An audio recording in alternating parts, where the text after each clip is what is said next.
Let's get ready this morning. Alright, so starting off in the hook, we have a size 14 AquaTalon Chironomid ambush hook paired with a plummeting tungsten bead from Fulling Mill in a 7/64 in black. In our bobbins today, we've got 70 denier wood duck and 70 denier red. We're going to start off with that red thread in our vise today. Whoops. If you notice, we've got our bead on backwards today, and that's how a lot of chironomids are tied. I kind of like it. We are going to get our red thread on there, trim out the excess, and then there's a lot of materials that you can use. I'm going to lay a little bit of thread down so the gill has something to kind of cling to. And for the gill today, I'm going to be using ice wing fiber. A lot of people will use parapost. You could use Antron yarn. You could use EP fibers. You could use a lot of different things, moral of the story. And I am going to lay a little bit down right there. The key is you want to grab enough that you don't have to double over. If you have to double it over, you're going to kind of mess up the taper. So this will actually help the taper as you can cut it so that it's got, when you're wrapping backward, it's got a nice consistent transition. I'm going to do a few wraps in front, get all the extra fibers out of there. Cool. Then I will wrap back over this. And I'm actually just going to whip finish this fly right in the middle, just a two-turn whip finish. This is not going to be anything crazy.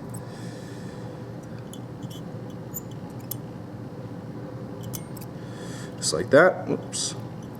Cut that out because we're going to take that red thread, get it right back on the hook. Trim it back out,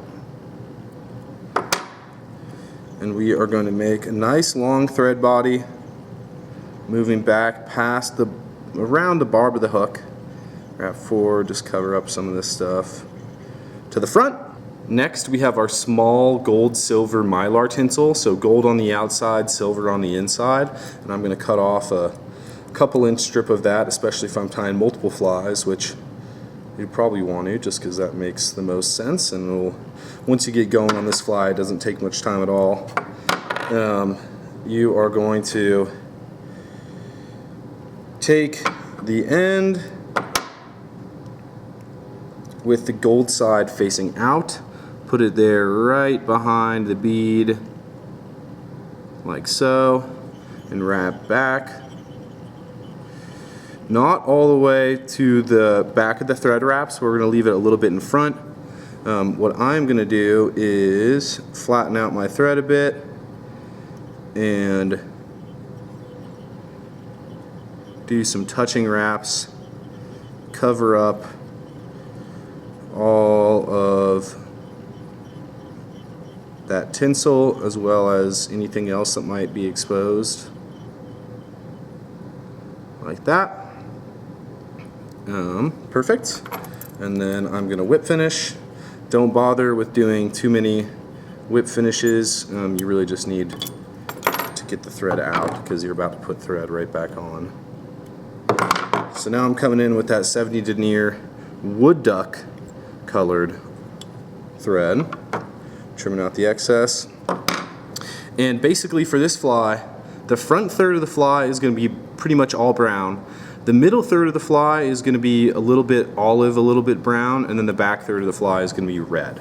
But what you'll see is that when you put resin on, like we will at the end of this fly, the red is actually going to show through the wood duck really well.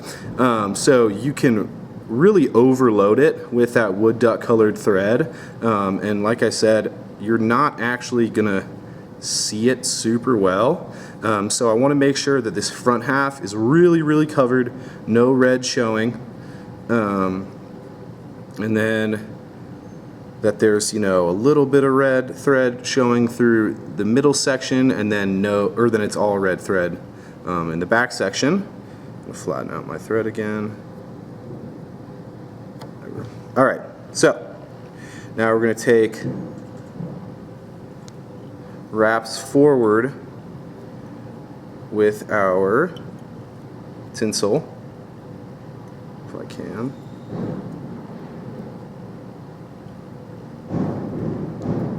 And they're going to be fairly close wraps.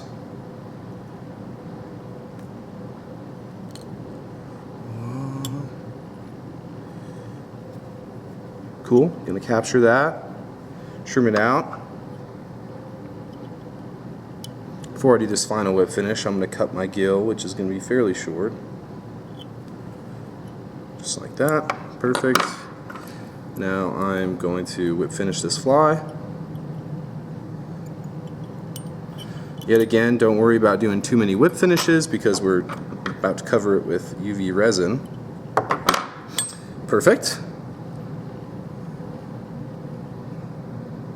Cool. Alright, now I've got my UV flow finish from Loon and my bodkin, and I am going to put some just a little along the body, take my bodkin, spread it out.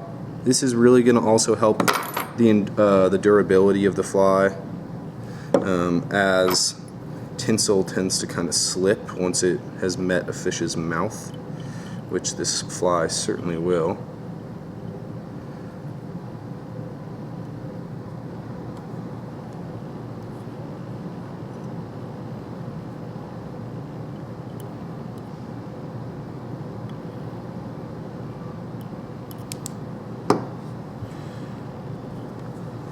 And there you have it, cat's burnt end. You can see we're going to have this olive brown up front, tapering back to pure red here in the back. Got a nice little gill coming out the front. Really nice pattern. We have it here in the shop if you don't want to tie it. Otherwise, it's not too many materials, you know, 2 colors of thread, some tinsel, and some resin. So nothing too crazy. Hope you guys enjoyed the fly. Let me know if you got any recommendations you'd like me to go over. And there we have it. Cat's burnt end.